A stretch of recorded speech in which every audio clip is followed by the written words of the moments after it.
Well, Three Jacks is it was a breakthrough song in many ways. I'd already, I don't know, maybe the year prior, or months prior, I'd performed March to March, and I think Three Jacks might have been the second song I performed. And I remember I was actually in a helicopter, and when the kind of basic premise of the song and the hook kind of just came to me, and it was the song's about Jack Finley. He's a wildlands firefighter, and when I first arrived down here in the swamp, he used to do he was part of the wildfire suppression team, and he would do regular fixed wing airplane flights, little Cessna flights over the or whatever the equivalent was they were using to fly over and just look for smoke, especially during the spring when they knew those wildfires could get out of control.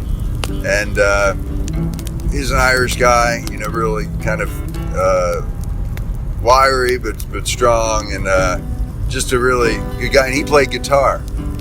That's right. He was a pretty accomplished guitar player, and I remember my boss at the time, Ron, when I first came down here, he plays guitar.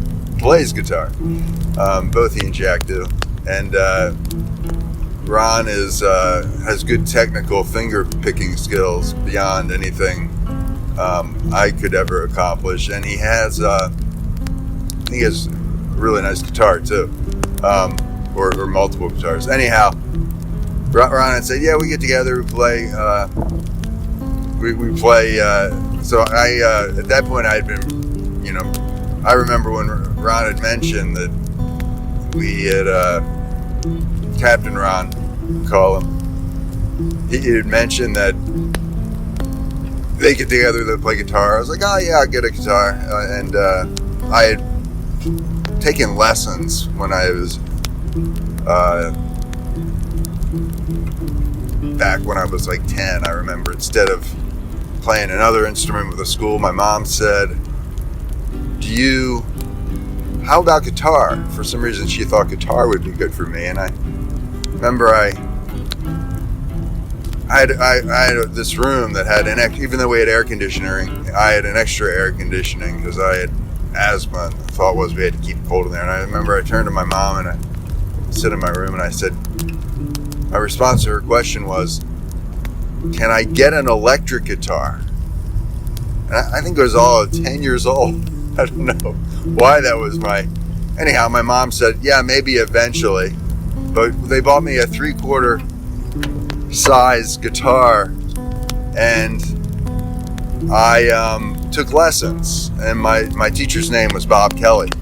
He was it was at Music Land, the plaza across the road. By this point, what used to be our house and a subdivision that was a 10th built and all farm fields was, starting to fill out, and the plaza across the major, I used to think it was a little bit of a drive, but I could probably walk it in 10 minutes max from the house to Music Land. Anyhow, my parents would drive me there weekly, and I remember it was, I think, $24 a week for lessons, something like that. I can't remember the price.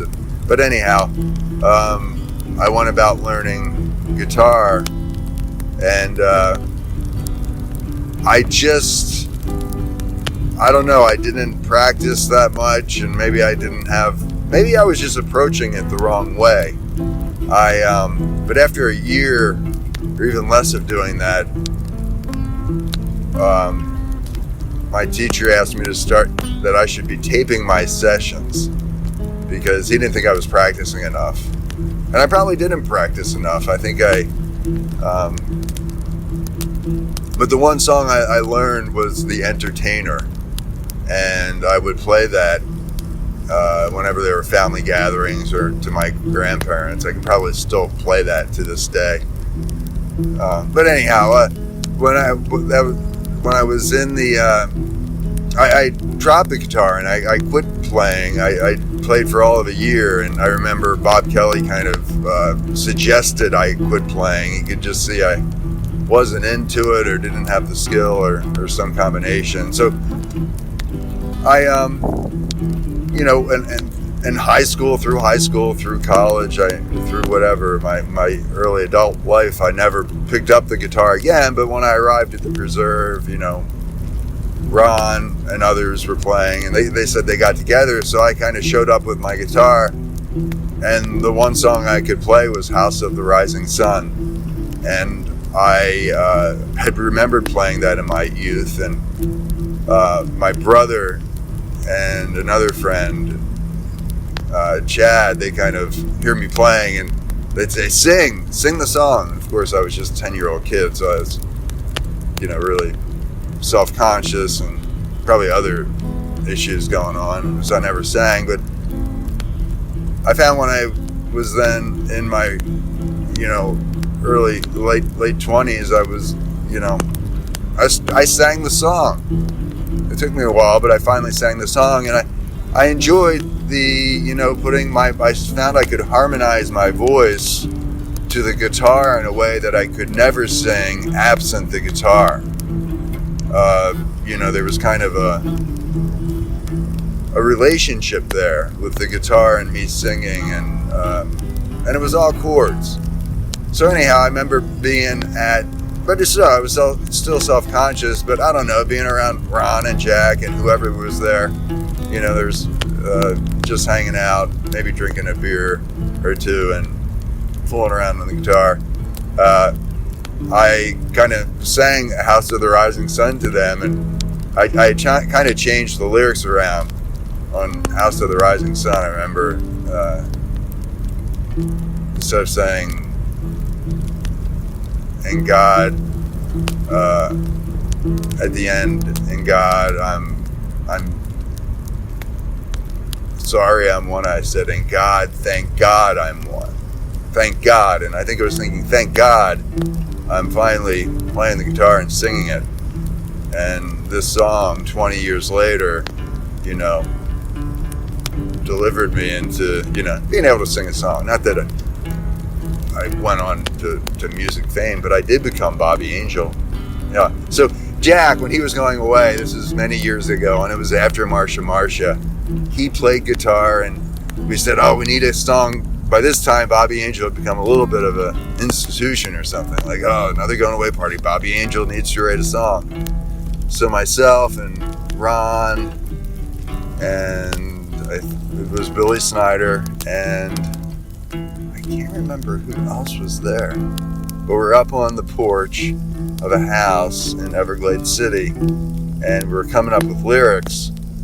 And that was for Tony's song. That was for Tony's going away song. I'm sorry. Three Jacks, I was in the helicopter, and it kind of came to me, and this was after Tony's song. Tony's was the second song. Jack was the third song. And Jack's was really this breakthrough song where it just are three stories intertwined. In fact, one of the stories, one of the components, the three kind of trifecta of stories in Jack's song, Three Jacks, occurred at Tony's going away party. We were at the Cheeky Hut. It was a little bit of a just an outdoor bar on the water people could take their boats to, and after the party, or before the party, we were there, and we were leaving by motorboat because Billy knew the back way to by boat through the mangroves to get back to his place. So it was me and Jack and Tony and Billy, Captain Billy at the wheel, and and it was at night, and Billy just knew the way. Maybe there was a moon, and it wasn't a problem. I think he was planning on it all along. Anyhow, that was one of that's the initial opening story in Jack's song. And so it's a song within a song of Tony's going away song. And then, the rest of Three Jacks then works off of that premise that, hey, firefighters live a dangerous life, and safety is vital to everything they do if they want to be a firefighter, if they want to make it to the next day. And Jack always did that, and he was kind of Captain Safety. He was really kind of, tightly buttoned up when it came to his profession, but then also, hey, he plays guitar. He is all into, being able to hang out with the guys, and I think that's an important attribute for being a firefighter is, you're not a superhero on some solo mission. You're part of an integrated team that needs to make the right decisions for yourself and others. It's almost like a military organizational structure or a emergency response structure. It's the IC, the incident command structure, and all the groups and people that work under there. And that's kind of there's three parts to it. The one part is the journey home in a boat at night through the mangroves. Another is being on a firefly when a fire is detected, but then a cloud burst comes out of nowhere. And then the third is being on the forest floor in a fire that starts to metastasize into something bigger than it was, and kind of documenting Jack's ability to confront danger but then react to it. And at the same time, it's a farewell song. We're really celebrating it's under the premise of, this is probably the most important thing, three jacks. Hey, when you have a hand of three jacks in poker, you stay. That's a good hand. You gotta stay. No matter what your gut is telling you or how much money's on the table, you gotta stay. Three jacks, right? Especially if you're playing five hand. But that's a hand that can be beat too. So you don't bet all the chips. And then at the end there's a bridge, and I think the bridge kind of, the stories are initially presented unresolved, and then there's a bridge that talks about Jack and the characteristics that made him who he was as a person, but also in the moment of when danger confronts. And then finally there's maybe a second part to the bridge that resolves everything. And then there's a little denouement, or whatever that's called, at the end. And I don't know, it just really worked really good. And I was like, wow, this is a great song. This it was original, just the way the music unites to the storytelling. And I thought I was able to really slow it down and speed it up. And when the refrain hits, it's kind of dramatic. Anyhow, Three Jacks, that's kind of the life cycle of Three Jacks. And it is a tribute to Jack Findlay. And in the true spirit of a campfire song, it is around a campfire that you would sing it.